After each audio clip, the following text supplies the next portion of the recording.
Welcome to another episode of the Inevitable Podcast. I've known Diego for probably about 10 years now. And aside from our overlap and intersection for the love of, guitars, high quality instruments, and rock and roll, he's also one of the best B2B SaaS founders on earth. I vividly recall when we went to, I think it's the second or first SaaSter, and while everyone was so preoccupied networking and doing all these different things, Diego was diligently taking notes and issuing these daily journals about what he learned at the conference that were just so impressive, and that's where I knew that he was certainly an inevitable founder. I hope you enjoyed the conversation. I had a wonderful time with him, and we talked about spirituality, we talked about music, we talked about management, we talked about what actually it takes to start your company somewhere in the world and then taking you to the US and having most of your revenue come from the US. So yeah, this is a pretty special episode and hope you enjoy.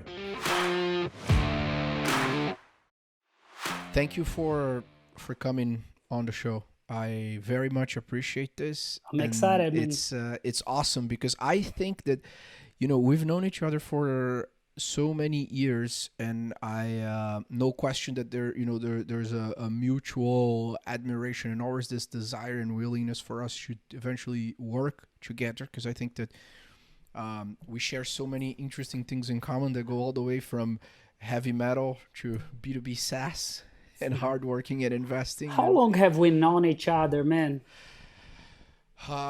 6 years? More. 8 years? I think more. I mean, when did you start Everwrite? Because I started doing the old 2013. All right, so it's probably 8 or 9 years, somewhere along those lines. Yes.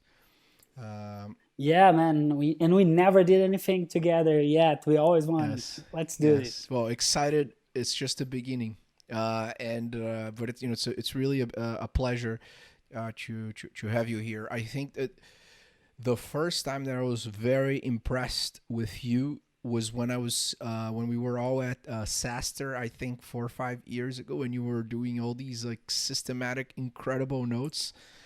And I was there watching the keynotes as well as you were live publishing them. And I think people oftentimes, it's not just that your notes were awesome, right? It's that people don't understand what it takes and the level of like concentration, focus, and discipline that's required when you're traveling to another country for a conference and doing notes of that quality and publishing them every single session. It requires you to be at the event at a completely different modus operandi than the rest of all the attendees. So the notes were great and the insights were awesome, but I was even more impressed with your ability to basically ship and get stuff done with quality as you were in the environment of a conference, which, because of COVID, we haven't been into one for a while, but it's pretty chaotic, right? And you're not at the office. Yeah. It's very stressful. You're getting all these notifications. You can't process everything properly. And then all these like different things happening around you. So that was, I already respected you so much, but when I saw the quality of those notes, it was awesome, No, thanks, man. Yeah, I think we met each other through content. It's fair to say that, right? At least got to know each other. I've always been consuming your content since 1% melhor every day, 1% better every day. And I was always impressed and said, this is a guy I want to meet. Yeah, this is great.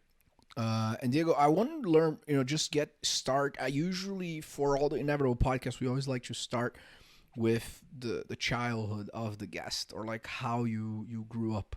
So, I know you were born in Ouro Branco. How was that? I mean, for me, my reference of Ouro, I have no reference of Ouro Branco, actually, basically. So I don't know anything about it, aside that it's from, city in Minas Gerais. Yeah, I grew up in Ouro Branco for most of my childhood. I actually was born in Ipatinga, but Ouro Branco was where I lived for most of my infancy.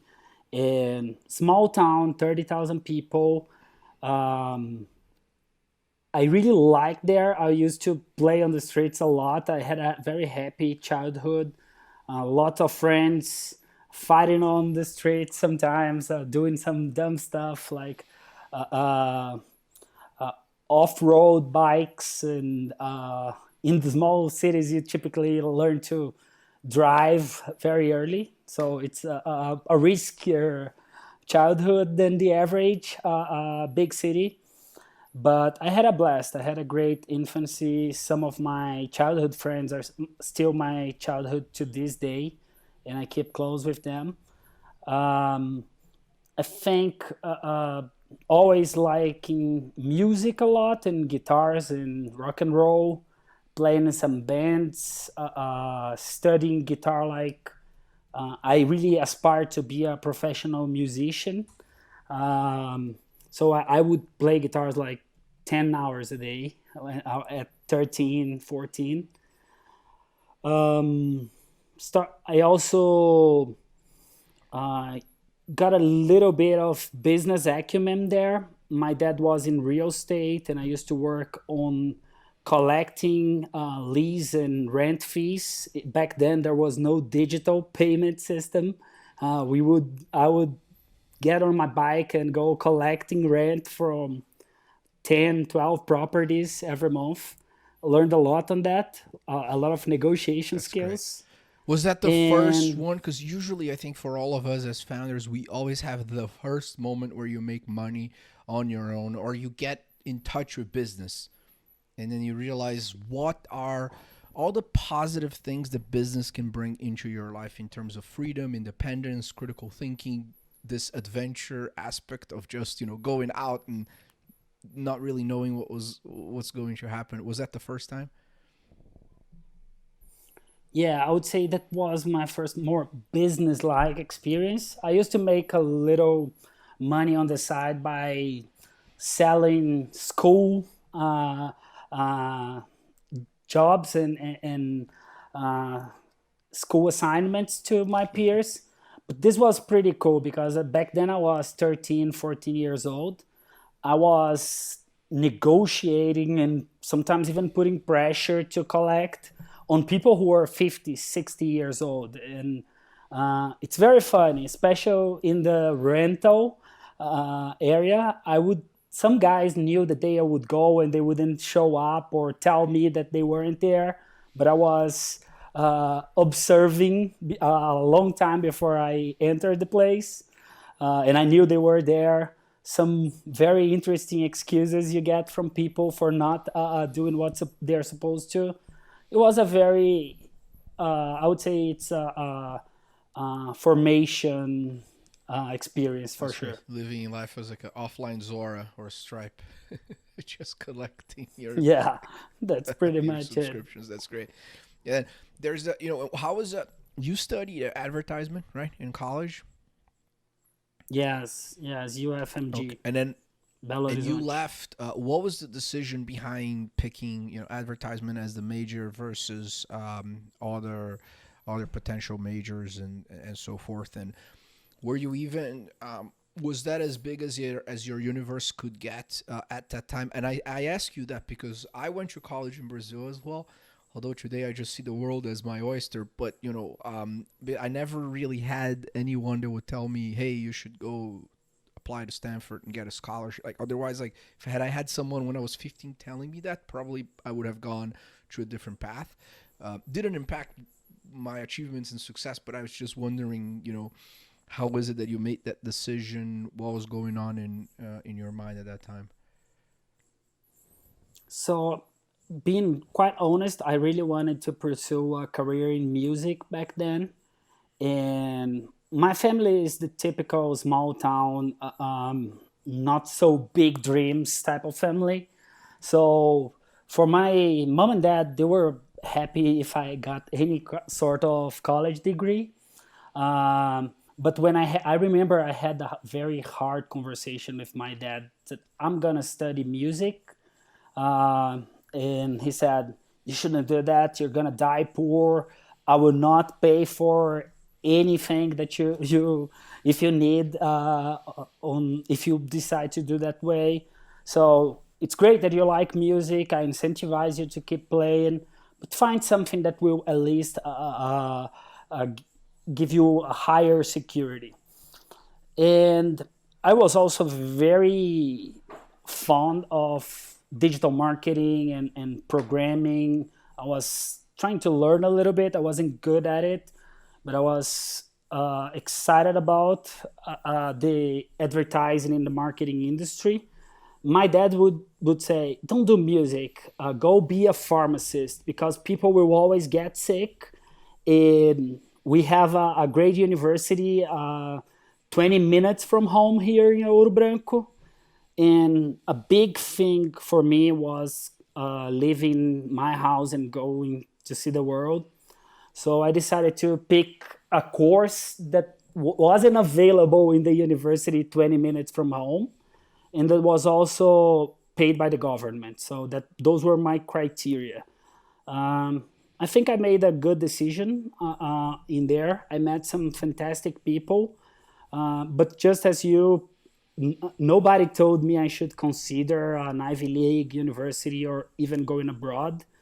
And if I were exposed to that kind of opportunity back then, I would definitely have taken. Yeah, it's interesting. I think that the things I think about in terms of, because materialistic, I think I'm at a point in my life where fortunately I feel like I'm at the top of the Maslow pyramid. And it's not like if I have more money, I don't have fuck you money.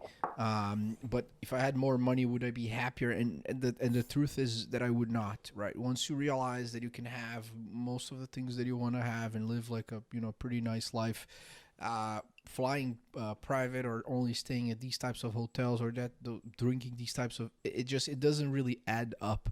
If there's one thing that I have a personal desire to touch on this point about that we're talking about is having eventually some sort of foundation that would find people like us when they are teenagers and fuel them with the right values of ambition and family, basically. So truly understand what's important in what I think it's important in this life, because I know that, because how you and I are wired, that had we had this conversation when we were 13 or 14 with someone else, we would have saved, quote unquote, 5 years of our lives in terms of what we want to achieve and how we want to do it. It really shifts that framework in terms of where you are born, and the economical circumstances around your birth truly impact the progress that you have in your life. And this is no victimization mentality whatsoever. I have zero patience for that shit. Like, I don't really participate in any of the Latino whatever the fuck. Like, it's like, look, like, I'm an investor, and then you all you care about is like, I partner with amazing founders and I make money for my investors. Doesn't matter where I'm from and who I am.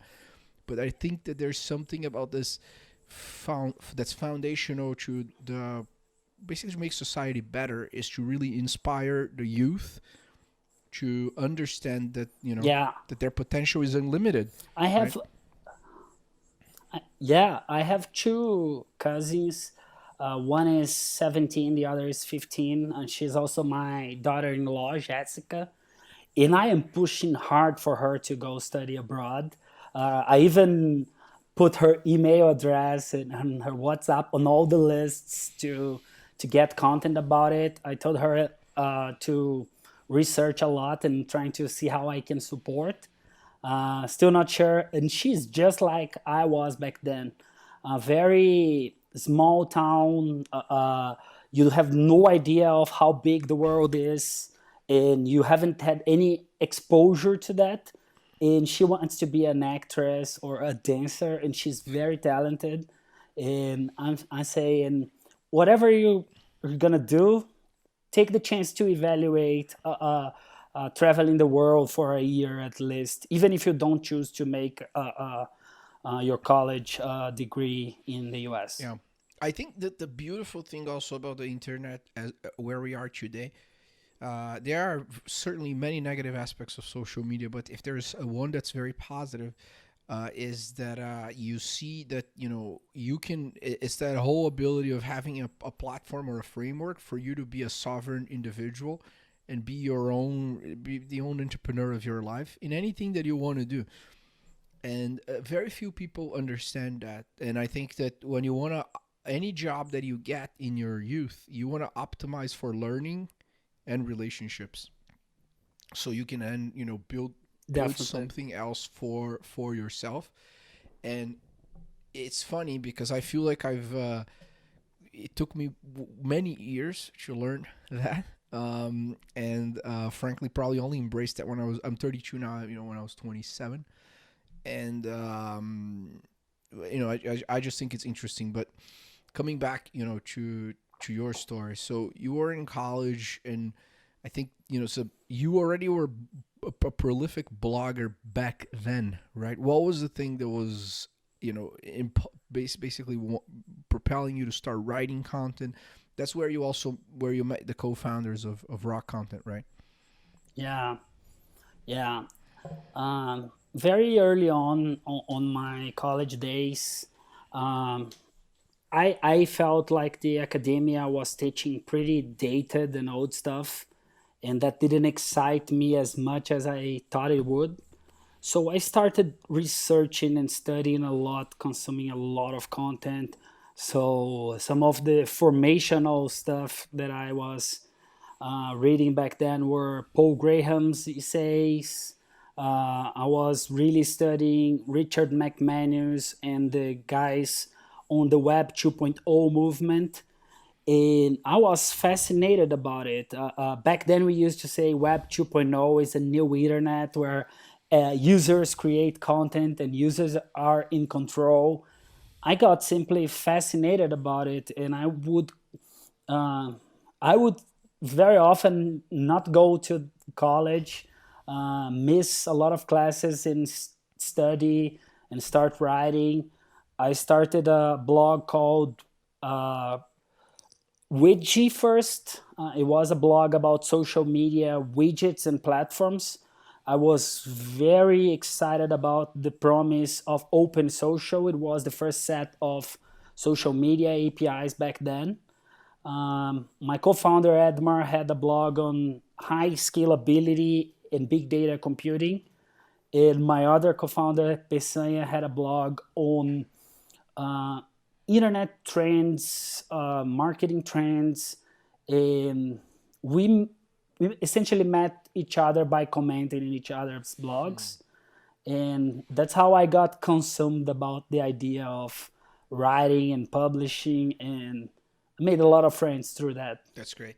That's great.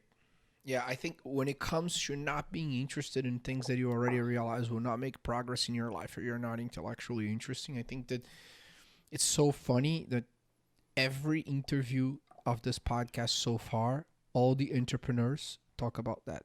They're like, I had a problem at school where I did not have patience to be taught the things that I already knew, that I understood that they were uninteresting to me. And it's something that it's the same thing for me. I was a great student only at the subjects that I liked. The things that I was like, I'm not interested, so I will do the bare minimum. uh, and it's funny in how if you think about it, like how all these systems are so outdated. They just continue to kill creativity and domesticate you into just like pasteurizing, I would say, the human spirit in a way that is pretty sad. And and for what we do also, because we are always on the core front of what's happening, because we're also building a lot.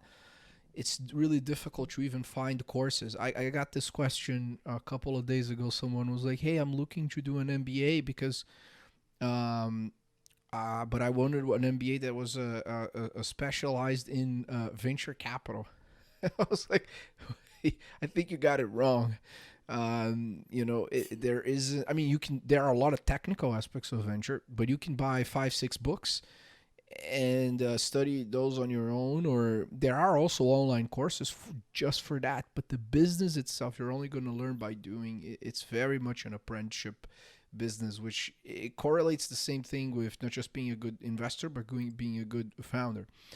And coming back to you, so you met your co-founders, and what was the creation, like the moment where you guys realized that you wanted to work together and start a company together, and that path also felt like the right path for you as a person versus trying to work at a large company. I often tell people, I said, hey, if everything went wrong in my life, I'd be working as a marketing manager at Unilever trying to sell more deodorants right now. Yeah, since very early age, like my dad always said, don't work for the man, build something that gives you some sort of passive income. He was really, I wouldn't say he was entrepreneurial. His incentives were not to start a business, but create some streams that will drive passive income so you're in control of your life. That's that has been his direction always, and I really believed in that. That's great. So my first push to start a business came from this moment. Uh, I considered everything you can imagine, but back then I was really thinking, okay, what can drive a minimal amount to support my cost of living, and it's scalable. It's not like I'm being paid by the hour. Um, I think the first business I started was the Brazilian version of Read Write Web. I reached out to Richard McManus and the crew there. They were looking to start internationalizing. They had closed a partnership in France, another one I believe in Australia. And I said, well, Brazil needs startup related and internet trends related content. It was an opportunity that essentially I would be make some money, have the possibility of making some money. It was 100% performance driven by doing something that I was doing for free, essentially. So I recall the first time we launched the blog, I was at first selling some yearly sponsorships. I think each would be 6 grand per month a sponsorship. And man, that was a significant amount of money for me back then. My cost of life was 1,000 reais per month, Yeah, which something in dollars today like accrues for this. like $180, something like that, just for the record here for the ones that are listening. Yeah, Wow, that's amazing. yeah, Having paid rent in and San I was Francisco for making, let's fucking eight say, years, no, 9 years. I was like, wow, that seems. that was my first experience there. I had a lot of fun. I recruited a lot of great friends to write with me and collaborate on really fostering a community. And just by consuming the content and studying, I was seeing more and more the opportunity that the internet was creating, and the inefficiencies of the Brazil market. It was back then the first venture capital deals in Brazil were getting started, and I remember I would go out with my friends to have a beer or a party, and all we would talk about was venture capital, starting a business, the latest big rounds, and the latest tech products we found, and we decided we're gonna start something. That's great. E- e- Um, Even before we get into the starting that point, I just want to point out something that I think is so important for those listening that are just starting out. It's just the sheer power of initiative. Did you know the guy from Read Write Web? You didn't, right? You cold email him probably.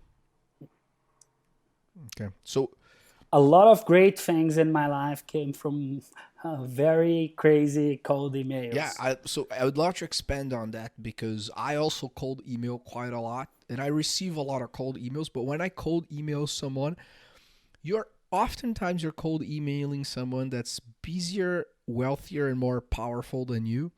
So take the time to write a logical, well crafted message and make it easy for that person on the other side to just respond. You don't need to close the deal on that very first message. All you need is a response, right? I right. Exactly. And people get cold emailing very wrong these days. Like, uh, if you are cold emailing and fighting for attention of somebody who he doesn't know you, he doesn't care about you, and you care about their attention. You really have. Sometimes I spend hours crafting an outreach message because ultimately you want to say why this matters, what's in for you. And most people forget the basics. I imagine the amount of email you get. Hey Pedro, can I have a Oh my god. coffee? And but no, I have coffee at Yes. home. It's crazy. But I love what you said, right? Like, I mean, today you run a business, a global company. You've raised millions of dollars in venture, millions of dollars in revenue, and it's a massive project. And you still spend hours thinking about how to reach out to people, being thoughtful, right, and understanding that the world, the universe, and other people, they don't owe you shit, and it's your responsibility to like prepare yourself and craft a correct message to people so they engage. You don't need to close it first. So, I mean, I receive an insane amount of shit, but I also receive here and there very, very, very good messages. And over time, I think the more successful that you are, you continue to just get these reach outs of people that are. I think it's a combination of ignorance because no one really educated them on like how these things work, and sometimes arrogance where they feel like they are entitled for your time, knowledge, or expertise, right, without really preparing. It's the same thing here. Like before we jump on this call, we send you a bunch of stuff, we get ready, we study, we think about it, and we've known each other for many years. Technically, I know that maybe if we didn't do anything, we could just say, hey, let's catch up, and that would be fine. And it's not really the approach that we take, right? Because we respect you. And I think that it's so important that people understand that cold emailing can change your life. But just, but Yeah, make sure that it's a good freaking message. yeah. I met some of the guys that I had transformative learning experiences from them. They are a lot more successful and busier. All I did was to try to generate value up front and explain my why. So a few names that come to mind. I was trying to learn the SaaS sales. I cold email Aaron Ross with very specific things, and it ended up becoming a friendship. I helped him launch his and promote his books in Latin America. He has always been a supporter of us. That's Uh, great.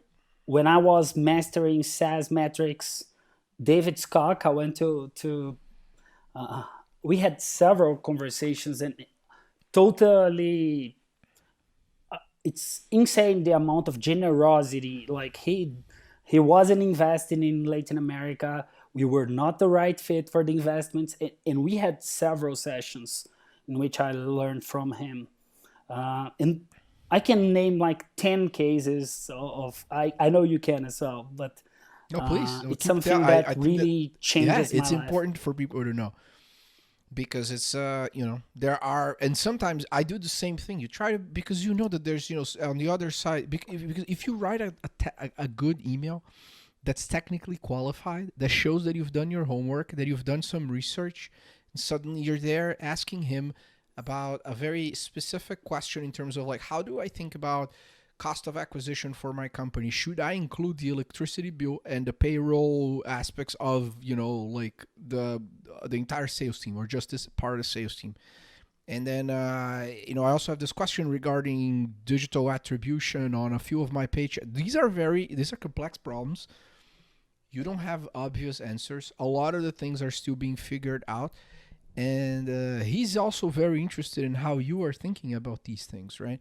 So, but the problem is, I've been recently in one of these conversations where it's a founder that very very far from being in a potential investment, but she was sending me these long messages, and I was very honest. I was like, I think your market is uninteresting. It's small. You're not being ambitious enough on your idea. And many people, the minute they receive that, they're like, oh, this guy's an asshole because he's not. I'm like, no. It's like, we do venture. It's a very specific mathematical model for what we do. And you're pinging a venture person. Are you aware of who you're getting in touch with? And I'm just going to provide you my perspective for my business, right? And then after, I don't know, 10 emails or so, she's like, oh, my lawyer recommends that if we want to continue the conversation, we need to sign an NDA. My response was just basically like, look, Google NDA venture capital. And by the way, I think you should get a new lawyer. Thanks. Like, that was just my response. But these are four emails that were me, like, kind of well written and so forth. But people don't understand that David at Matrix or Jason Lemkin or Aaron, like, they're looking for people like you every day. It's their job. They want to connect, but you got to make it easy for them, right? Yeah, definitely. So who are some of your early mentors then? Was it mostly kind of like you found a qualification for them as mentors in terms of the content that they were putting out there, almost as if content marketing guided the story of your life? It's kind of nice in that way. And then you just, you cold email them and build relationships with them, Yeah, right? it is. Yeah, I think my main mentors when we were in the very early days, and I wouldn't say this person would say I am Diego's mentor, but they always provided support that I need. I would say Manuel Lemos from Redpoint is a friend. Luciano Tavares from CEO at Magnetis. Um, Aaron helped me a lot. I learned a lot from Eric and Gabriel Lopes at RD, Vinicius at Conta Azul, Lincoln Murphy. I would try to have a lot of diversity and try to focus on the biggest pain at that moment more than anything. So I try to, uh, I would have one guru on each of the areas that are painful, and I would try to absorb as much as I could, and also try to give back. Like I never asked for these guys. Let's say, oh, I need you to be my mentor. I can help you with this, and I always say, work for free if you are asking someone to work for free. Yeah, that's a great point. And there was a moment, right, where there's always that moment where you need to jump on the cliff. And like, I love the Reid Hoffman metaphor, just jump on the cliff and assemble the airplane on the way down. When was that specific moment for the creation of Raw Content? So you guys were all in college. You already knew that you wanted to work together, and you were working at Gustavo's company, right? At Samba Tech at that time, and you sold your Yes. car, or like, was it? What did you do, and what led you to like that moment of validation of like, I'm all in, and reputationally, I'm also putting all my efforts behind this. There was a growing need to start something like really like, and start a business, like not a blog. I had a blog, it was bringing some money, but I really said, well, I think I have some skills that would be I have a decent shot at being successful in a startup that I found.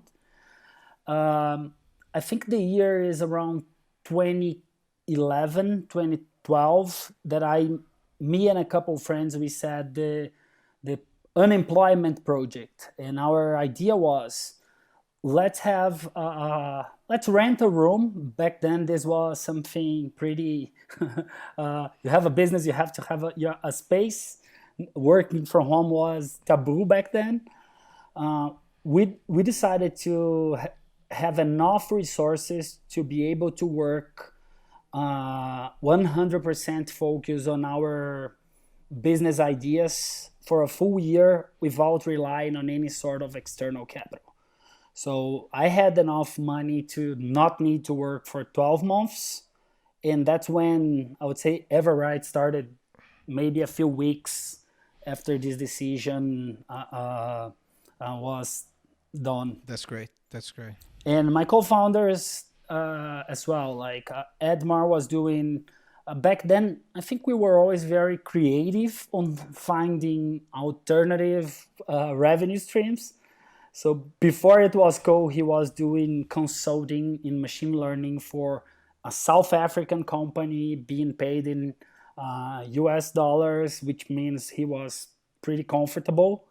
And I think my other friends that joined on this adventure, João Pedro Rezende and Matheus Bicalho, the founders of Hotmart, they were doing very well in their careers as well. And it was a lot of people quitting with a very high risk. Maybe the group um, um, made it less hard. Like it was crazy. Everybody said we were crazy.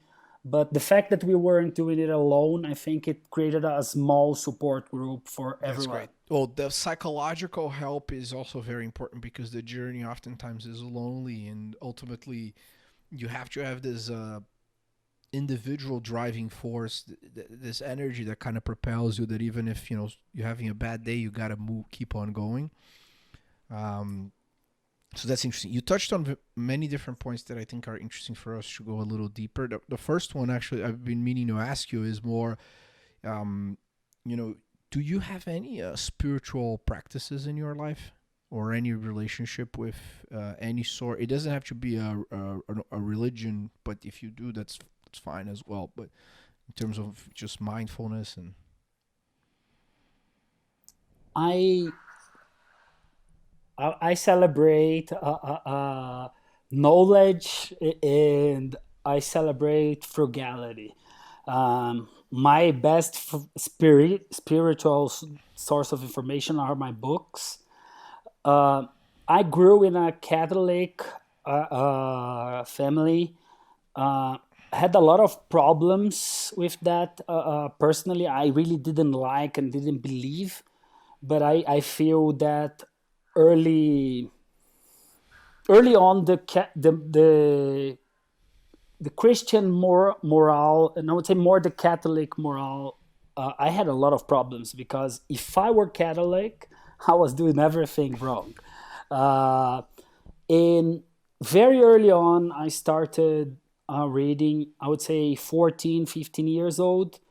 Um, Nietzsche really shaped who I am, like Gaia Ciência, Gay Science, the Antichrist, Ecce Homo. These left a very big impact in who I am.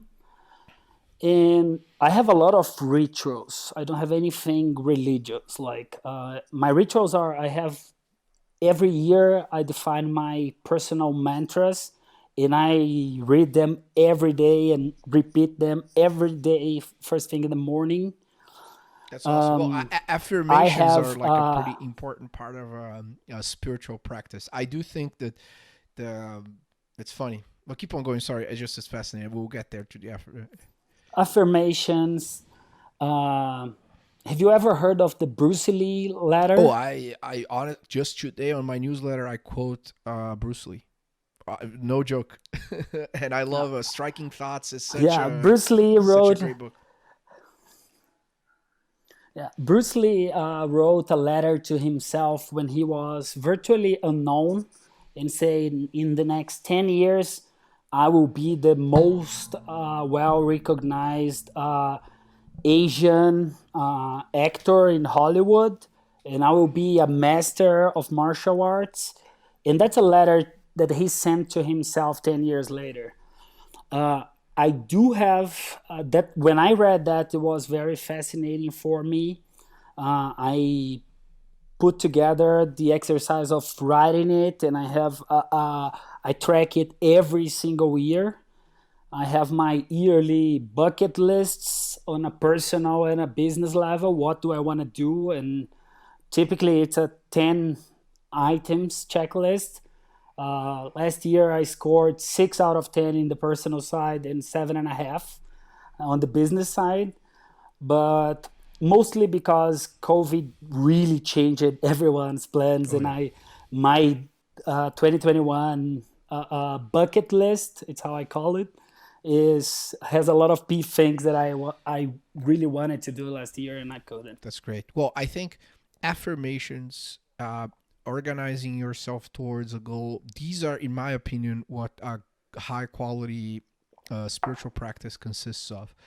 Organized religion, specifically, what the unfortunate aspect of any sort of institution behind Christianity at large, I think, provided some of the most uh, systematic destructions of the evolution of the human spirit that we've seen throughout the years. I mean, the all churches, and then there isn't. It's really difficult for to say, oh yeah, the the Lutheran church or this church or that church after I mean, these were just they were breaking off, and it was all about power. Which ultimately, like, God is all about empathy and love, and that's it, and just improving your own journey, right?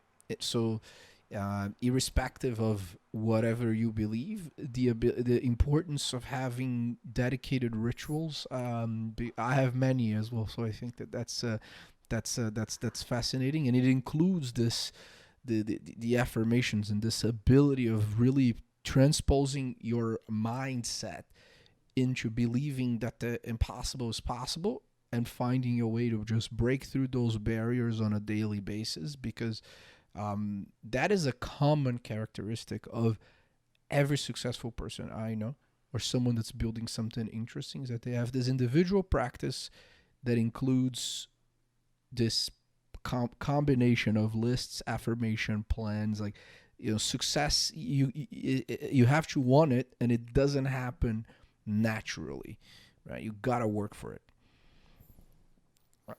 Yes, I think this is the the most important thing. Like you have to know what you want.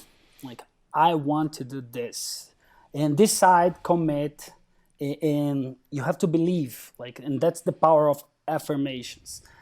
I would say affirmations without clear goals, they might help you drive change, but not results. I think this combination is very, very powerful. I know what I want, and these are the changes that I need to make to myself and to the world to get there. That's great. That's great. I wouldn't say I am spiritualized, but I think your question made me reflect a little bit, and maybe I'm a I little, think you're far but more. I am Yeah, you're ritualistic. far more spiritualized than many people, because you have the awareness of, ultimately, in my view, right? What you're doing when you're doing these, you're connecting not just with yourself, but you're also connecting with God. Because there is, and you can, and this is something that is a true. If you look into, you can look into God is that from Nietzsche. You can look at a diluted version of Nietzsche, which is Jordan Peterson's writing. You can look at basically the spiritism tests from like Allan Kardec. You can look at like Yogananda stuff. Like, it's always into that same framework of human self-reliance connecting with a greater energy that moves you into achieving what you want to achieve, and just having a system for that where you're working on you being a better person, leader, husband, entrepreneur, investor, while you create a net positive for the world, right? That's what it is. And in my opinion, spirituality and religion, it's about that. It's not about like, certainly some of like the 10 commandments, they just provided like a reasonably decent framework so people wouldn't kill each other or have sex with each other's wives, like, which is reasonable and important. But the dogmatic aspects of religion are far stupid, right? Like, they make absolutely no sense. Ultimately, if you're doing something, you should then get the inputs and the output. Like, you will get the reactions from your actions, and so it's interesting. Uh, Yeah, no, I'm a big believer on this. Like, you have to one of my past years affirmations: be the change you seek. That's great. That's great. Yeah, yeah. If you're comfortable sharing, I believe I'm not asking you about these years because I don't think that energetically you want to condense whatever are your goals to yourself or to whomever are very close to that. But it'd be interesting to know, previous years, I guess, affirmations that are now a reality. Mm, my last year was really it's a quote.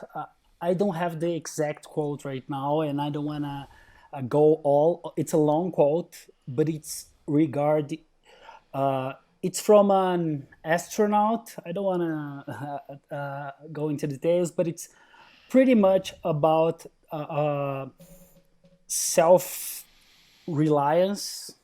You control, and there's a lot of things that might change, but there are things you are in control. It's a lot about stoicism and a lot about mental toughness. Like, I would say these were the three main themes of my affirmations on the last year. I can share with you on private if you want later. Sure, happy to. Yeah, I think that if anyone is looking for additional self-reliance things, I should Google like Ralph Waldo Emerson and his self-reliance essay, which he wrote over 150 years ago.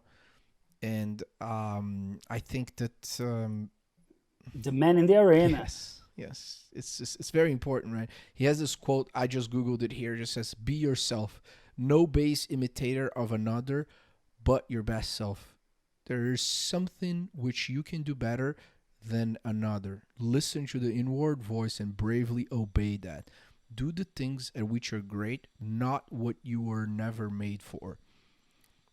And I think that's just so powerful because as a CEO, as a founder, someone that needs to bring that generating energy towards a team in order for people to accomplish something, um, you have to believe that whatever you're doing, you're the only person that can do it, and you're the best person to potentially do that job.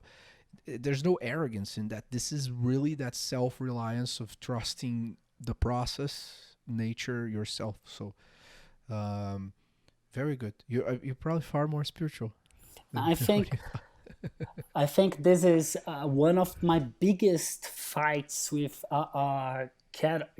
Catholic moral was the concept of humbleness. And I came from a family, a small town, very religious, and they said that everything you have to be humble. And sometimes humble is synonymous with you're poor or you're not so great. And I had a very big problem with this Catholic principle because I said, I don't want to be humble. I want to be fucking great at the things I'm great. And I want to tell people, are you good at it? I am fucking good at it. Are you good at it? I suck. I am terrible. But I don't want to set bad expectations. And I would say that to this day, sometimes people still ask things, are you good at this? And I would say, kind of, but I'm fucking good. And I try to police myself and really be honest, like, because for me, you have to share what your strengths are and know what your strengths are, same as Yes. weaknesses. You shouldn't be striving to be an average or to sometimes make people not feel bad that you might be better than they are at something. They are better than you at other stuff. But I think that's something that's one of my struggles with religion. Interesting. Very good. Well, ultimately, there's, for me at least, right? Like, if you ask me something that, there are very few things in which I would respond to you saying, oh, I am world class at X. But it's only because I realized I was, reasonably decent at it or had a natural talent in it, and then I got obsessed about learning every possible little thing about it to potentially one day, with enough luck and determination, be one of the best, at it in the world. And there isn't really like that moment where I think you can rest, but there is that moment where you can say, yeah, I'm better than most people, into X, Y, and Z, but only because I know that I've made a ridiculous amount of sacrifices, and I continue to be committed to making those sacrifices to improve my craft. And I think that level of obsession is something that, for instance, I admire so much in professional athletes, right? Because if you ask Michael Phelps or Michael Jordan, are you a great at like basketball or swimming? And they'll say, I'm pretty good, but I can always get better. And I practice and practice and practice, Hmm. and then that's what will give me certainty, right? I guess answer that question, because you know that you're giving your best into being one of the best in whatever you want to do. That's important. Um, Yeah, I feel like when I was a kid, I would study the guitar 10, 12 hours a day, and 6, maybe 7 days a week. So I would live with my guitar in my hands, and I would be studying anything that got in my hands, like any song, any title, any specific guitar player techniques. And if you ask, back then, I was pretty good at it. I was significantly above average. I was never, let's say, world class. But if I continued for 10 more years, maybe I could. No frustrations. I actually enjoy a lot the my biggest youth passion became my hobby. So I don't have a commitment to be good at. If you ask me today, I can play the guitar. I'm not great anymore, but uh, I, I I love the concept of mastery. Nothing is free, nothing comes easy. It's all about yes. mastery, and you will get good at what you have the aptitude, but also where you concentrate your effort and energy. Yes. Have you read Robert Greene's book on that?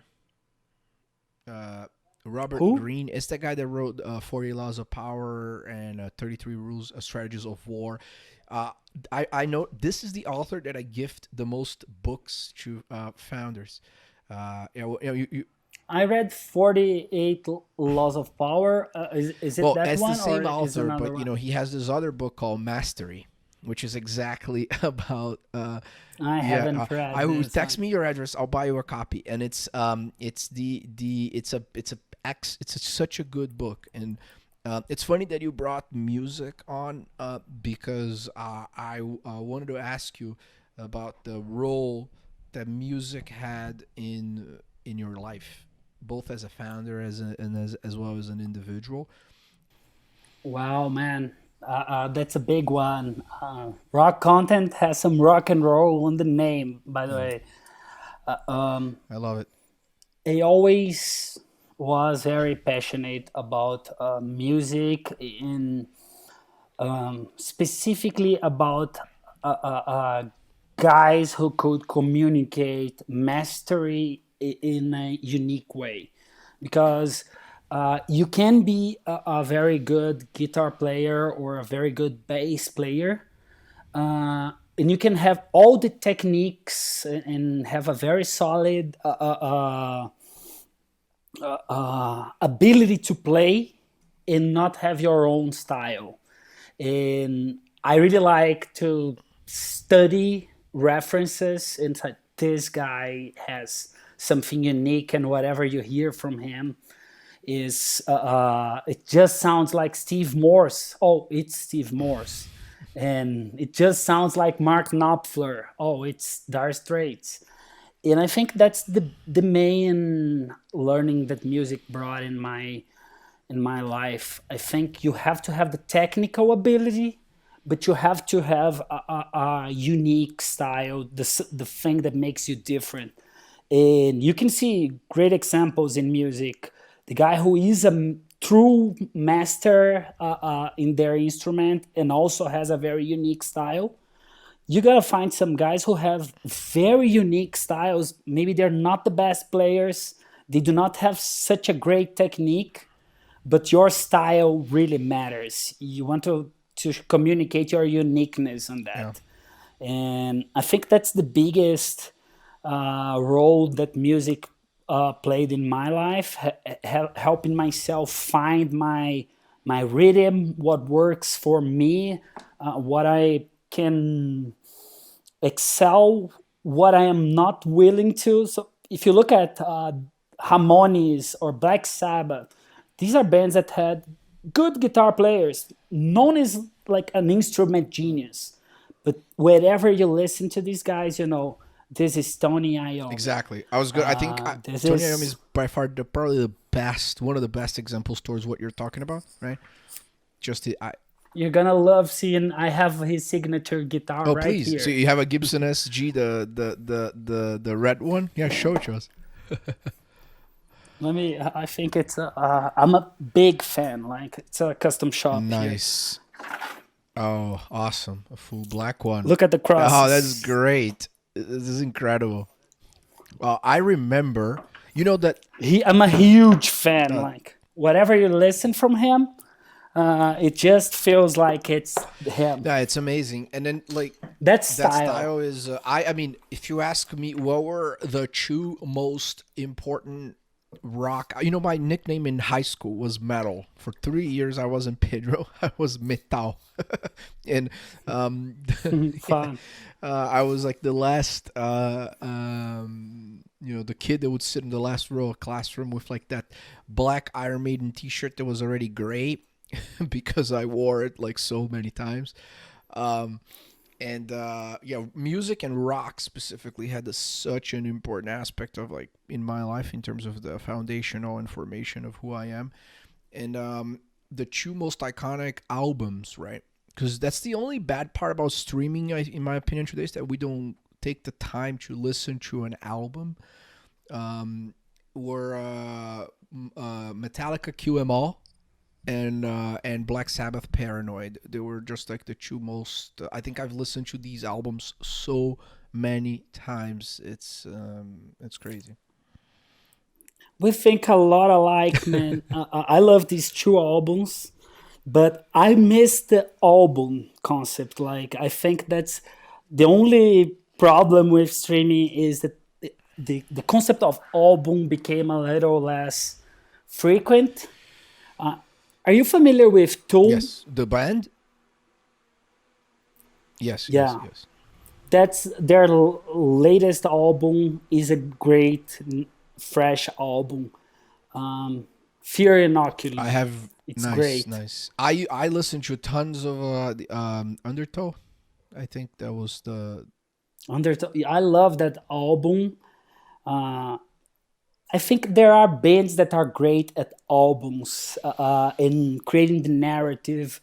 I think Toe is one of those, like Undertow, Lateralus, um, the I forgot 10,000 Days. I love that album. Um, yeah. Another band that is great at albums, Dream Theater, man. Metropolis Part One. That's a Yes. masterpiece. Although, have you ever seen them live? No, I've I was a never. little bored at their concert. Not to like, they're great musicians and they're all amazing and all that stuff. This is it's more of, it's a very personal thing. I like Dream Theater, but that is one where it gets into like the beginning of the spectrum of where I think it gets too complex for my simple brain. It. I see them when we look at Tony Iommi and John Petrucci. I would say this guy is here personality in a very clear. He he has his own style, and I love Petrucci, but he is like a grandmaster at his instrument. He has the maximum technical level possible, but I don't feel the same. What anything that you listen from Dream Theater would that be Dream Theater? sometimes they're just showing off how well they can play. Exactly. I feel I think similarly. that to that point that you're talking about the But this album yes, is my amazing. favorite album from Dream Theater is the one that has that song "Awake." It's not like a favorite from a lot of people, but um, what is the? I think it's Images and Words. Not Let sure. me see here. Dream Theater albums. It's just going on off of Google. No, Train of Thought. It's 2003. It is Got it. not that successful, but like for me, that's my favorite Dream Theater song. It's the opening song on that album, and yeah, I went to their concerts and in San Francisco, and I left before the concert ended because I was bored.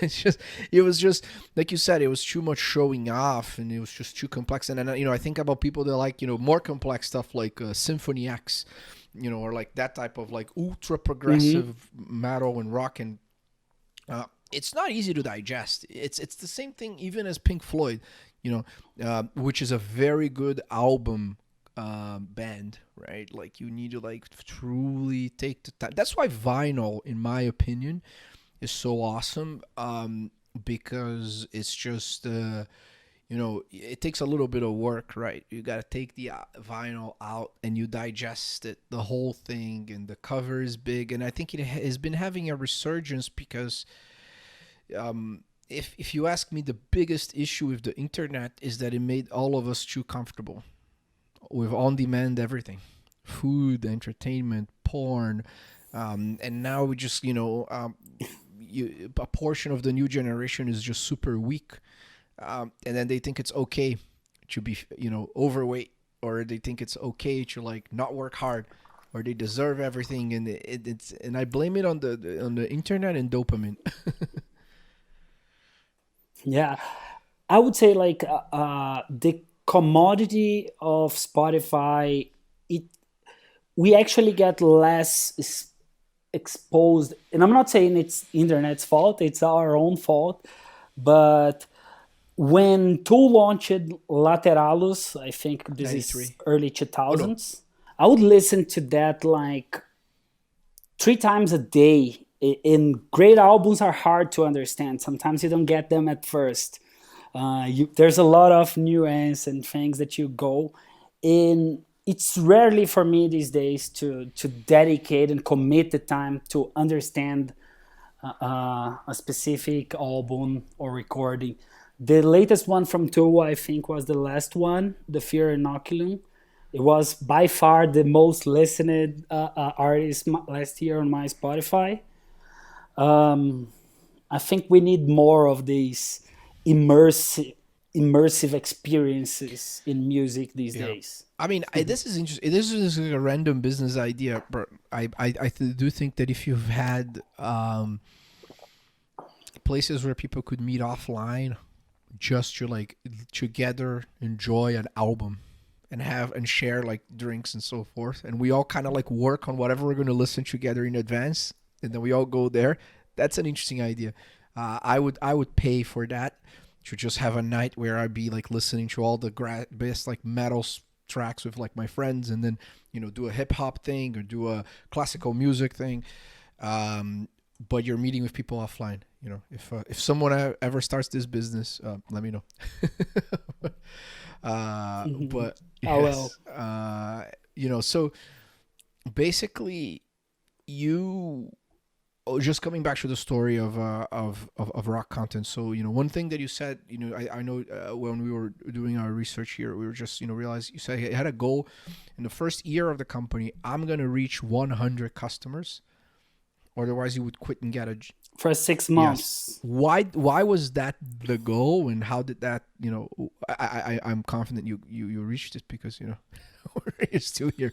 But Yeah, we did. We reached it 3 days before the deadline, but we did. Essentially, we before things were going well, things were going very bad. Uh, and rock started in early 2013, but before rock, we had Everright, and the business wasn't doing very well. We were struggling more than 1 year in the business, barely seeing any signs of traction. And we decided to do one pivot. And I think this is January 2013.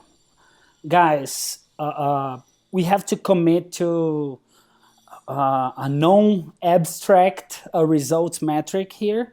For me, that's revenues, and we know the average ticket. So we have to find 100 people that can pay us to do that. That means we are at break even, and it also means that we have some early validation. And we were tired. We weren't very, how can I say, we're losing energy back then because things weren't going very well. This is before raw content. It was called Everwrite. We were building SEO software, and we were happy about our technical accomplishments or the complex things we were doing, but we weren't finding the external validation we were looking for. And once we decided this goal, like 100 customers, 6 months, there's no way the founding team could be misaligned. It's 100. We have 53, 54, 50, 60.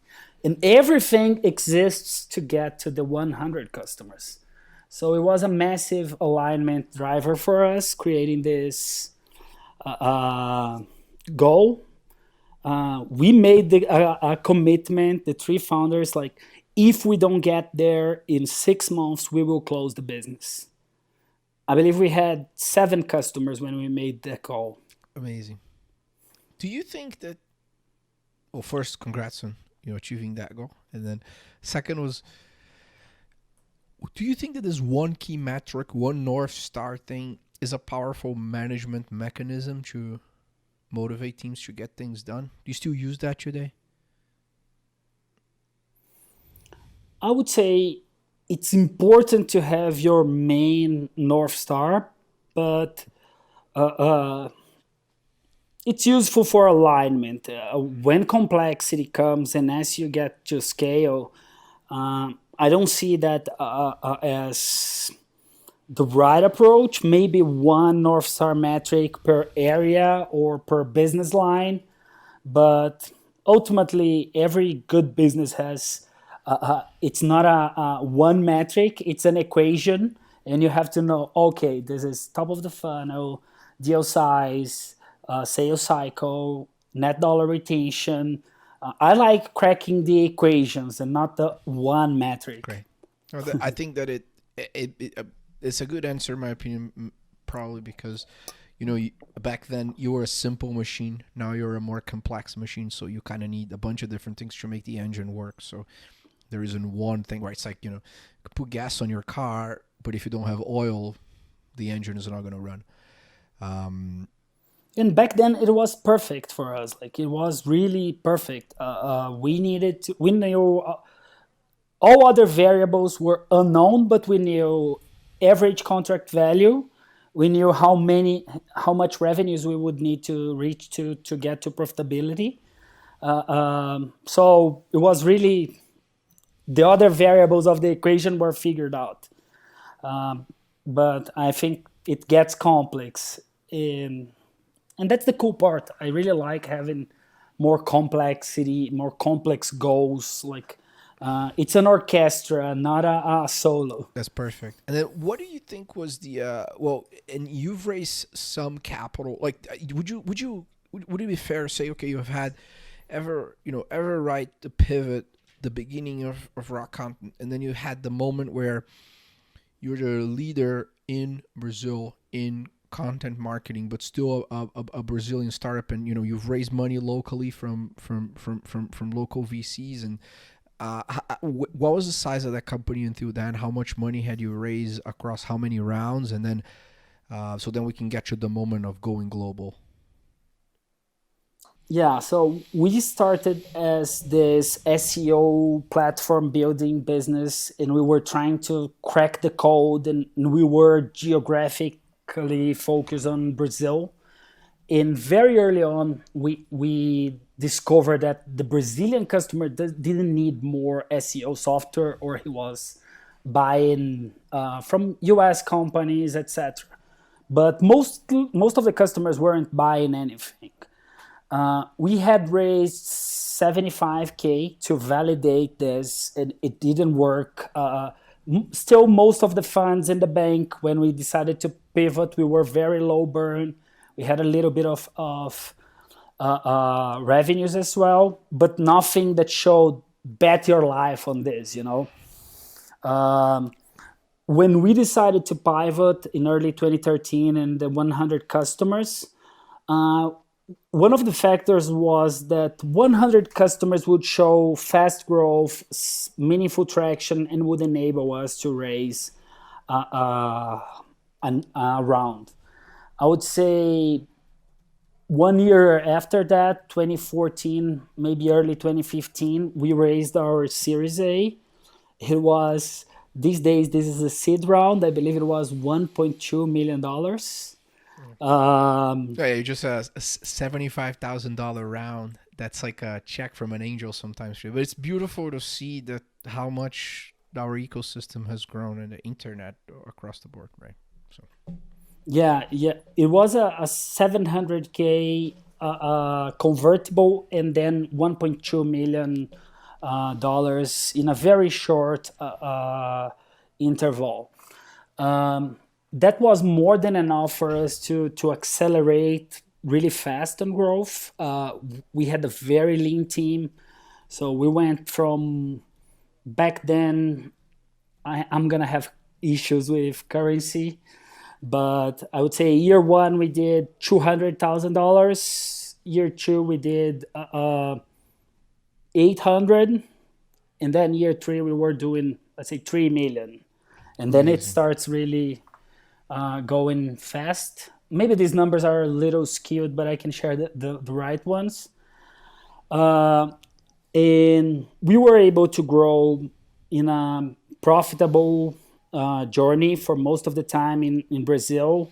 Customers asking us to expand to Mexico, so we had global brands say, "Hey, I have one supplier, one software in services provider in the US. I love working with you guys in Brazil.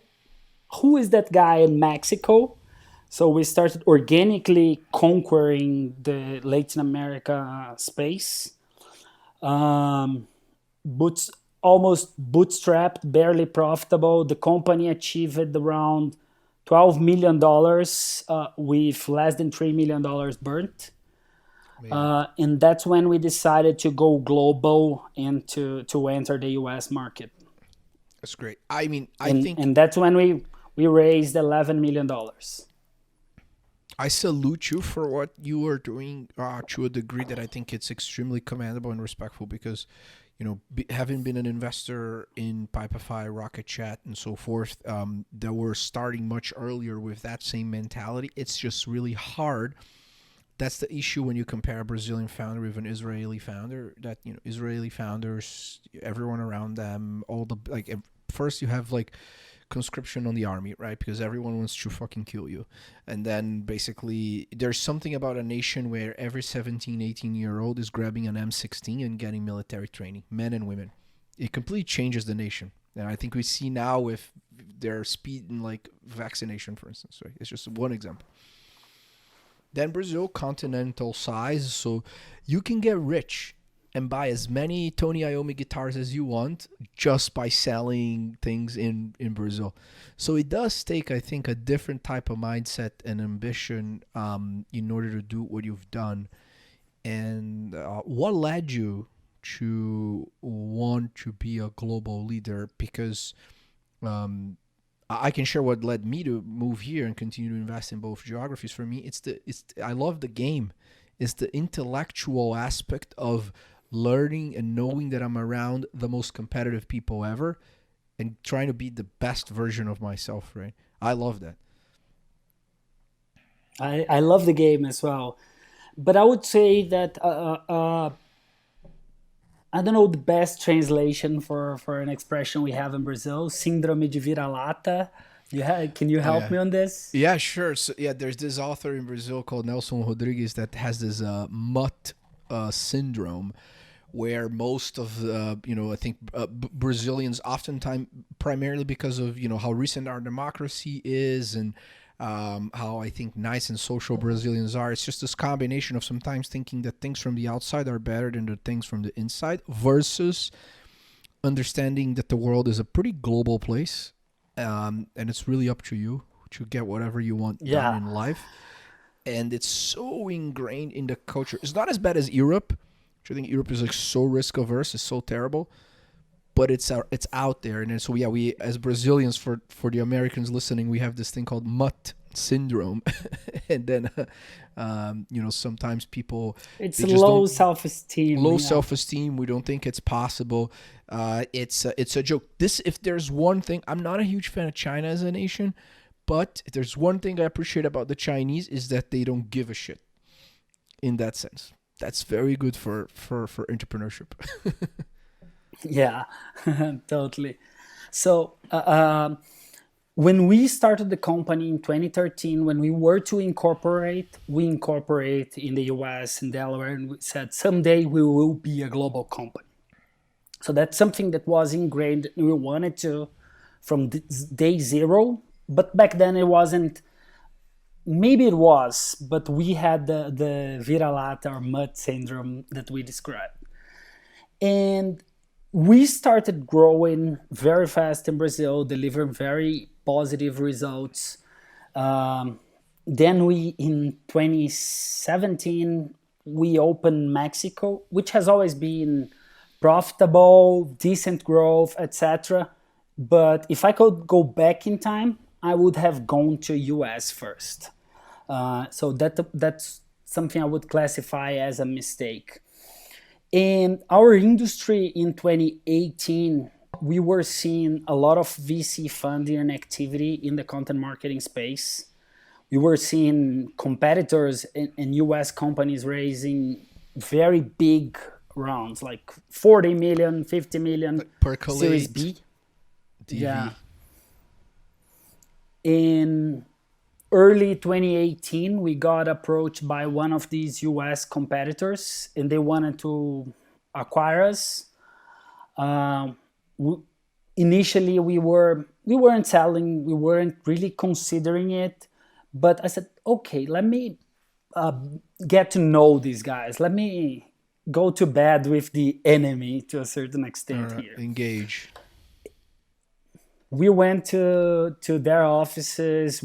We shared some data. They shared some data with us. They made a very compelling offer, but we decided that's not what we're here for.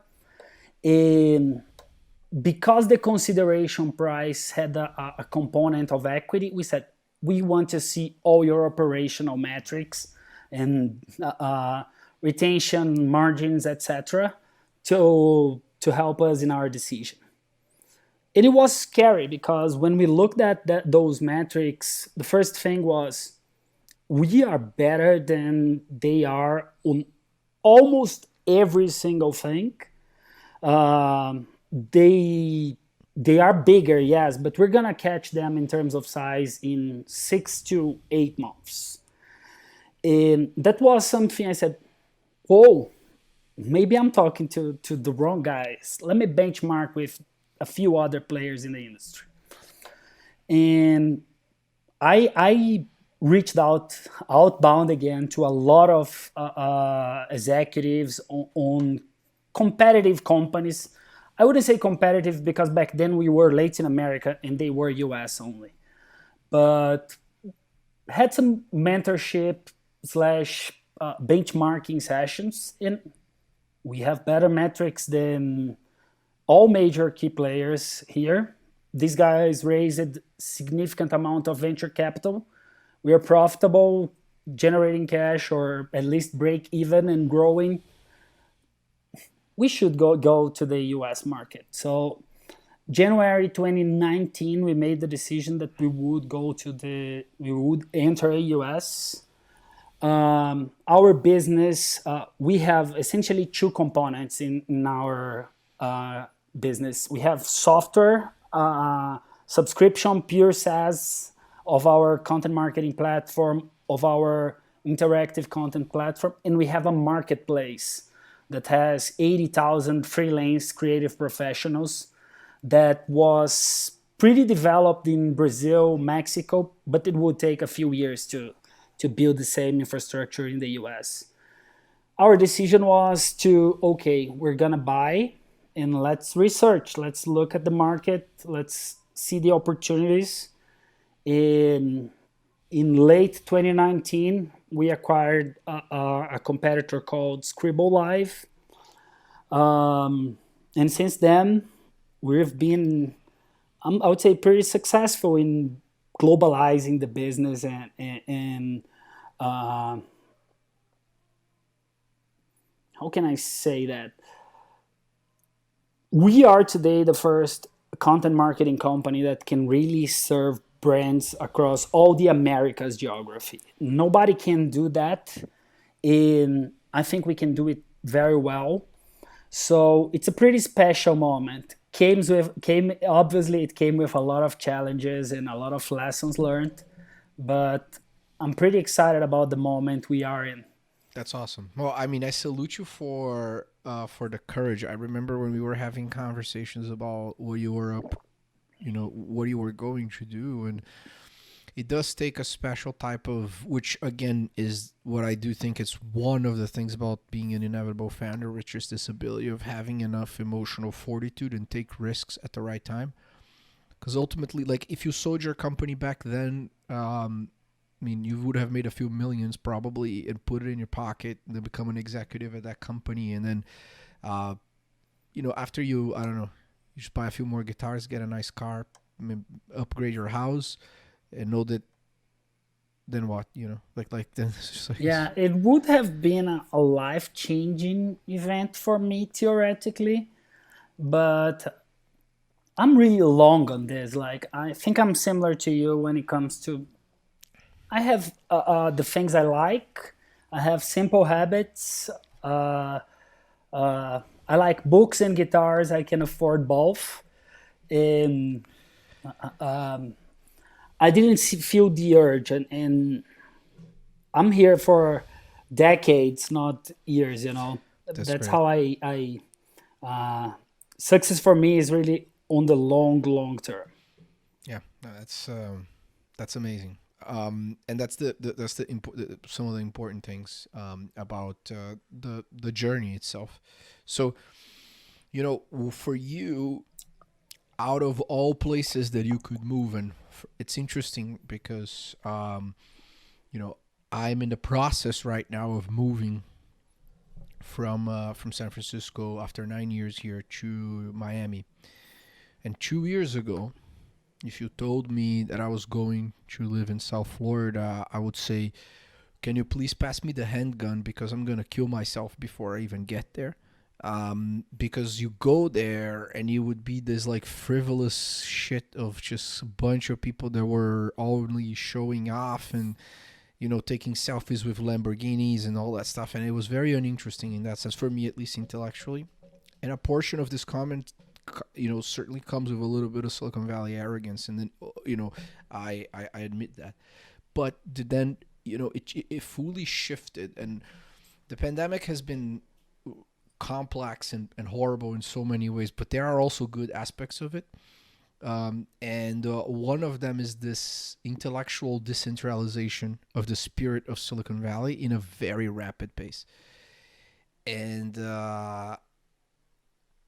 what led you to South Florida? And I know you're in Brazil right now, but do you think eventually you will go and live in Yeah, Miami area? And yeah, I'm in Boca.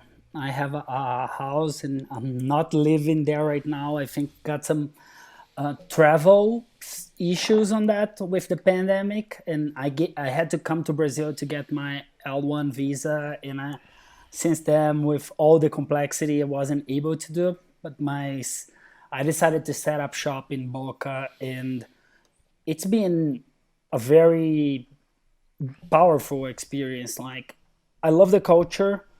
For us, because we work with customers across uh, uh, Mexico, Brazil, in US and in the US and Canada, most of our customers are on the East Coast. East Coast. Uh, it it was a perfect fit. Same time zone, um, great cost of living, great quality of life, great talent. Um, I would say the intellectual diversity is something wasn't able to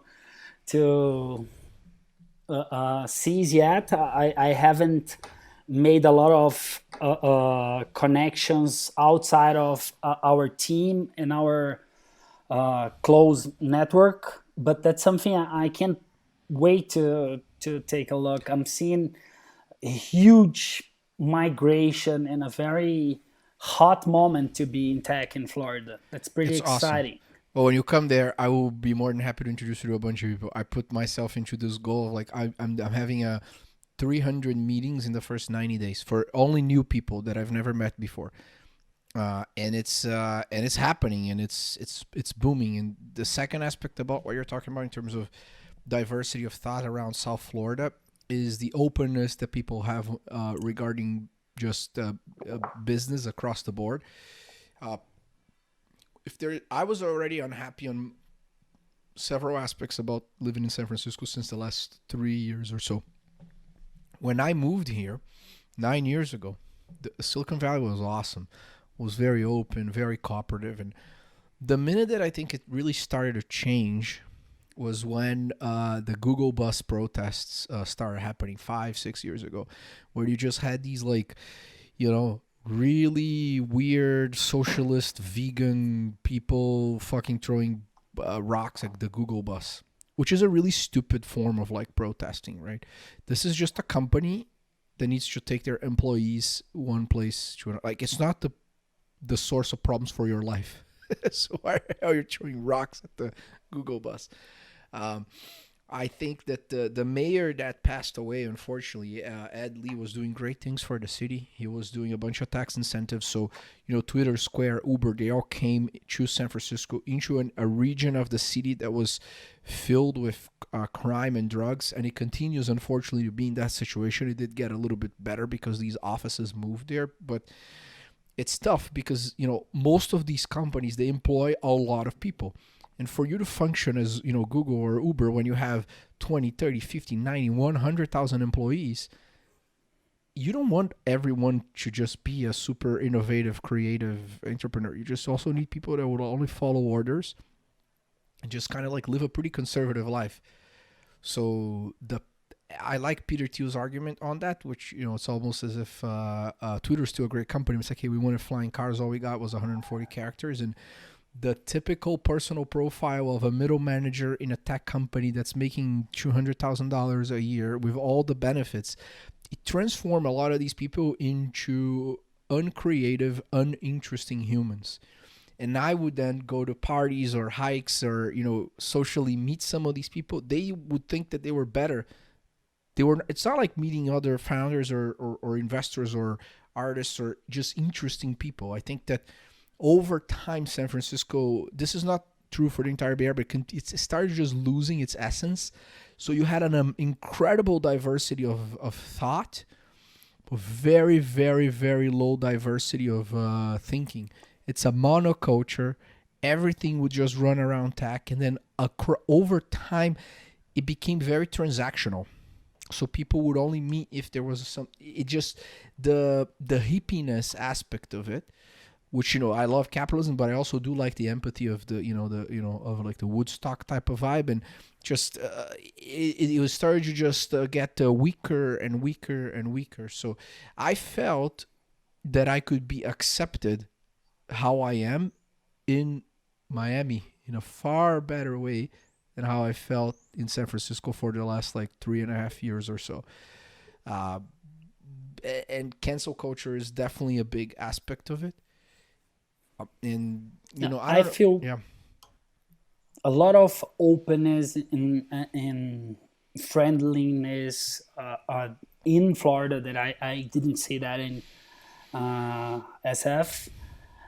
But I also see that our industry, we are connected, we are remote and distributed suddenly it doesn't necessarily make sense anymore to be in SF to have a network there. So I'm very excited about what Florida and Miami are how they're positioning themselves, how they're welcoming the foreigners coming in. But I'm also very, I don't think Silicon Valley will change a lot because of this, but I know for sure that the world and Florida and a lot of other places will become better places with more bigger tech scenes, more distributed communities. That's right. That's right. And also, the vast majority of people. I was actually looking at the data on because when you move in the U.S., right, you request address change through the postal service. Vast majority of people that left the city of San Francisco, they just went to Marin County, which is where I am right now. It's up north. It's very safe, very family oriented, beautiful nature. And so people are still in the Bay Area. They just left the crazy aspect of how horribly run the city of San Francisco is. It became a dangerous city and an interesting city. So most people, um, especially like anyone that has reached enough success financially to buy a home in the Bay Area, they're all staying. Like so that's the thing. Silicon Valley isn't going anywhere. It that whole rhetoric about people trying to copy Silicon Valley also I think is just really stupid. You know, different ecosystems should be what they are. Not try to copy something else. Calling them silicon something. It's just like I think it's a horrible way of of looking at things. And we at least at Atman will continue to have an office here. And but I the idea is to actually have a house where founders when they come they can stay at the fund's house, and we cook together and we have Oh, meals together and we have parties together. It's like more of like a communal setup, which I think it's a far better approach than just trying to have some sort of a presence or something like that. So in the end it's just very positive. no, And yeah. no, I'm very excited about this. I think um, it means a lot for founders in the US that are not based in San Francisco, but it's a beginning of something even bigger. Like it's happening at the same scale worldwide, and that's exciting. It's awesome. I think it's fantastic, and it's only gonna get better. We're just in the early innings of it, which is even better. So, the I have a few more questions before we wrap. But one of those is basically kind of like you're a very productive person, right? You've done Shop Stream, Bounce Goal, Terceiro Turno, Deal Book in 12 minutes plus SaaS Holic. Just like what? So how do you manage to get so much done? Um, my hobby in working are the same thing. Like I really like creating stuff, testing ideas, and a lot of these ideas they didn't move forward. Either we phased out and said not worth our time. Other became real business with real teams operating, and I work 24/7 for Rock, and I would say a few hours a weekend on one project at a time. Um, Always try to expose. I need the creativity in the process of testing something new in a clean canvas to be productive, uh, to refresh my perspective of my company, of my life. So I always try to be mastering something new. Maybe not mastering, but learning to a certain level of comfort. So um, lately, the second passion beyond rock has been doing angel investments in SaaS businesses, and that's pretty much all. But in the past, I did even more stuff. But That's it's great. always for me about when you love these things and you are, because when I get a new idea, I get pretty much obsessed with it. And every time I have that is free, I'm either studying or executing something that to learn faster. So Nice. I one thing for me that helps a lot on this is trying to mentor a few startup founders and CEOs. I try to do at least one session a week with a company that needs help and I believe I can add value. It really helps me keep the ideas fresh and I learn from every company. That's awesome. Yeah, this is. I think for me, it's the most interesting aspect even of this this project with the Inevitable podcast, and you just learn a lot. Um, what so as you started investing as a founder, also a pretty typical thing these days with successful founders that have crossed certain aspects of their journey. What's the framework that you use in order to make investments? Because certainly I would say that a founder. This is my perspective as a founder as well as an entrepreneur, but as a VC, is that oftentimes founders that invest, they're also really interested in supporting that individual, and to a degree they have some sort of intellectual overlap in that area or field where they believe that that's a big need for that market. They're almost as if you start your journey solving a problem for yourself that you wish you could you were pretty upset about, and then ultimately you then building leverage on, hey, I actually want more problems solved for myself, so continue to make these investments. So what is your framework basically for I investing? would say there are two things that I am not necessarily the guy who really needs to be hands on and very close. I would say I'm more of a low touch investor. I often pick one specific company that has one specific problem that I can help to help. But most of the time, I'm pretty hands off on that. And what I look for when doing business, I would say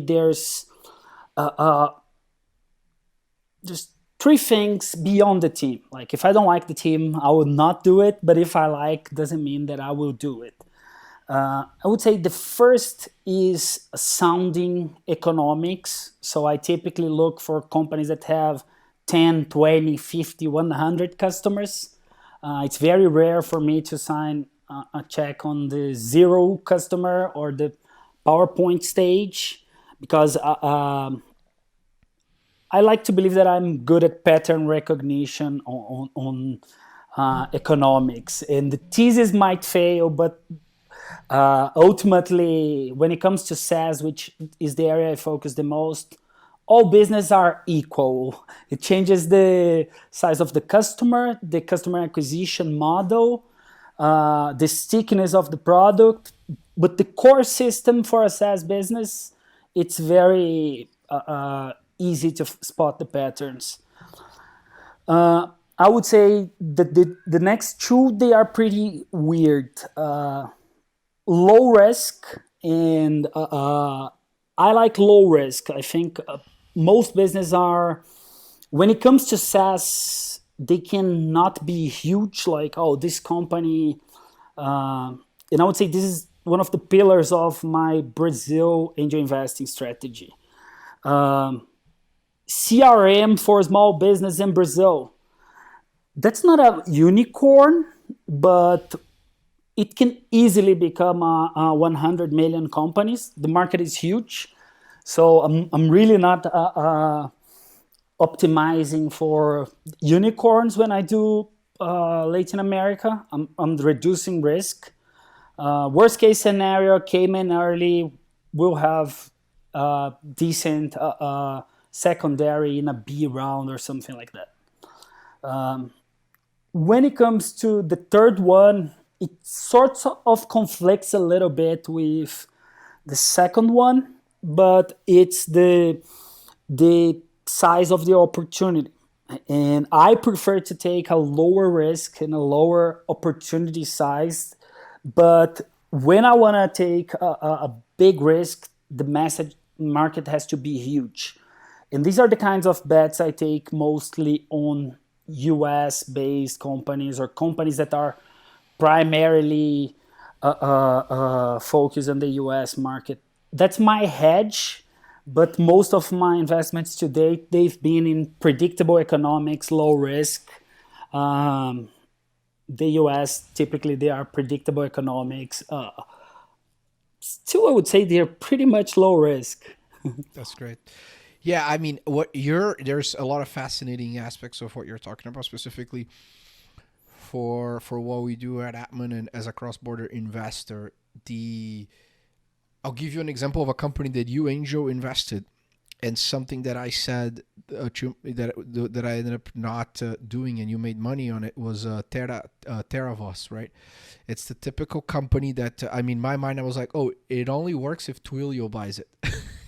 And that was like exactly They did it. exactly what happened. But that aspect of investing that you're talking about, where I the number one thing I look for even before people and product is market. It's always the TAM, and the market needs to be super large, so then the outcome is very large.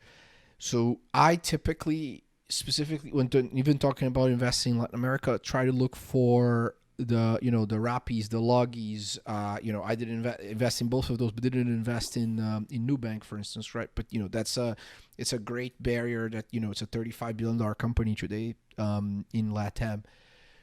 We will over time continue to have more and more of those. So I can see a strategy as an angel for a bunch of investments of companies that would be sold for sub 100 million USD. And that could be a massively successful fund, specifically also, I guess, with all the connections that you have, I have in the US, but just to sell these things quickly. Meaning it would have to be mostly first-time founders that want to have their first liquidity event and are all kind of like in the zone of like, we know that whenever we get this offer, we'll sell it. You can get a lot of ownership in the beginning, and typically this lower risk, better sound economical model works. Then it works less when you want to try to raise money from U.S. investors, which is also something that as a VC, it's a big value add I provide, because for them the an exit outcome, for instance, of a Teravox doesn't move the needle because of the size of their funds. It doesn't mean that it's a bad thing. It's just how the business works. So I love your Brazilian strategy as an angel. I respect it. I think it's a very profitable one. I just haven't pursued it at the institutional level because I think that it No, just I yeah. agree. It's not a good fit for a professional fund. Like if you're, I don't know the size of the vehicle to justify, but this strategy has a very clear cap. It What I'm playing is on the inefficiency of the first check, that it's very rare and gives you a lot of opportunity to come in at a very reasonable price, and the increased liquidity that are happening on the middle stages, because I tend to be hands off. So one example of a company that I would say, I think we're on market, let's say 50x there. It's a huge market, local. It's a almost zero risk business, very sound economics. And I think this is my best deal in Brazil to date. And it's a deal we invested 1.5 years ago. What's the In company? the U, oh, I can't disclose this, Okay. fortunately. No problem. No problem. Uh, um, when it comes to when you're doing small checks like 5K to 100K, you don't always need to be looking for the unicorn, and you don't always need to follow a very structured playbook. You can be more opportunistic. One example for me that made a lot of sense. This is part of my US portfolio. I think 2 years ago, I bought secondary shares at Palantir at $6 a share. Small check, but very meaningful return right now with their IPO. It's 6x in 2 years. It's pretty decent.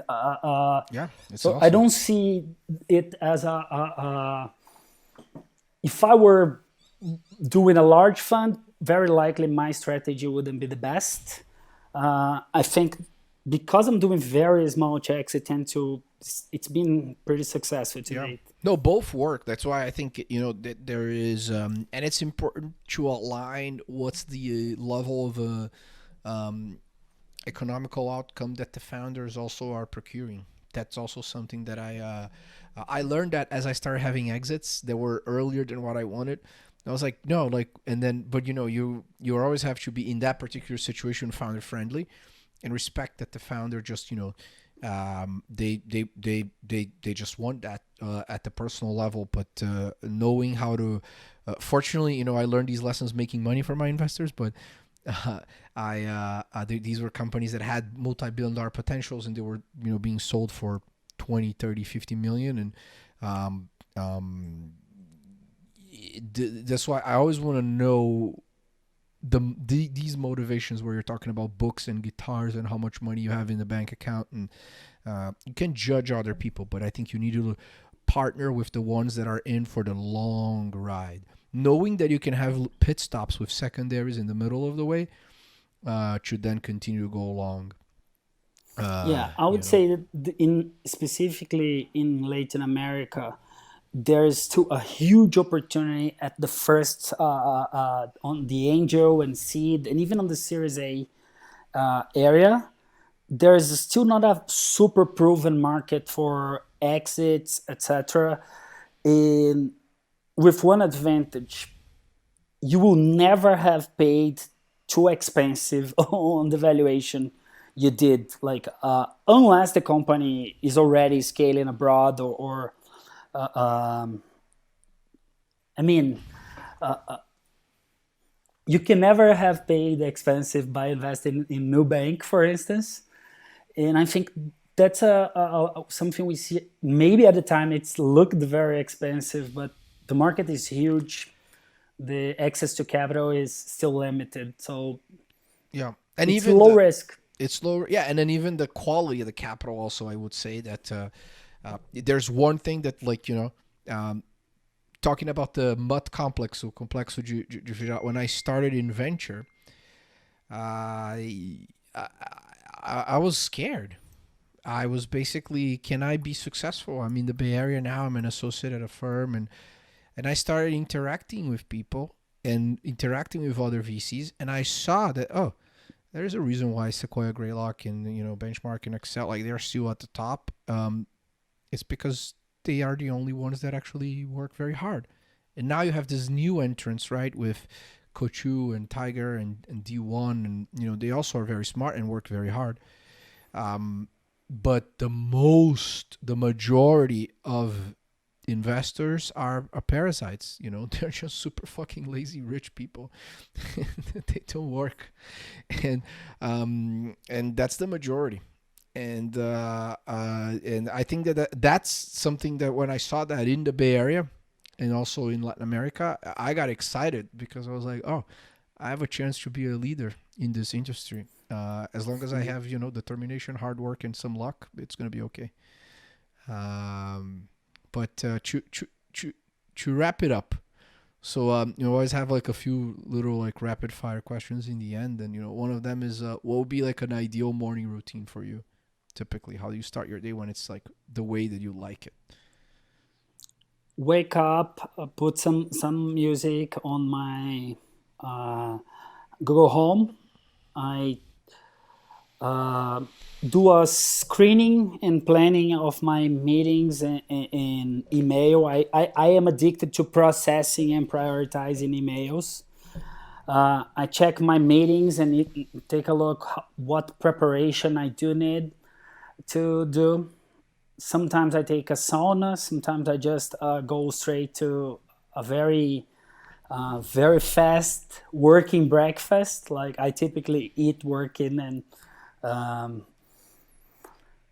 and Around 10, I am starting to take meetings more often. I try to avoid in the first 2 hours or 3 hours having meetings because it's when I'm the most productive, and it's when I'm trying to do creative work, organize the ideas of what I have to accomplish.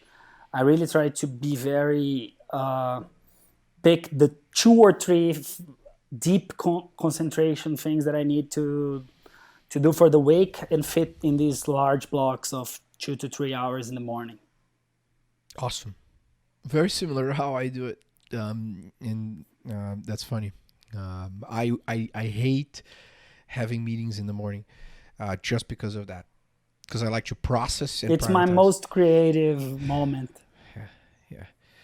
Yeah. Is there anything recently that you started doing to significantly improve your life? Or even something you bought, like a little, it's like something that, oh, I'm doing this and it's much better. I would say I moved to this house. So my idea is to have a countryside house in Brazil. So when I'm here, I can have space and no neighbors. I love that. And I moved here, I would say 2 months ago, having a blast, and something that I bought that changed my life here because it's a bigger space. Google Wi-Fi, the Nest Wi-Fi, that's magic. 600 megabytes on fiber everywhere. It's pretty cool. Nice. Very nice. Do you have, this is the typical peer-to-peer question. I love it because it's such a good one. Something that you typically believe that it's true that others don't. I have a saying that I don't say, I don't know if a lot of people do not agree with that, but I have a saying that is good prevails always. No, it prevails at the end.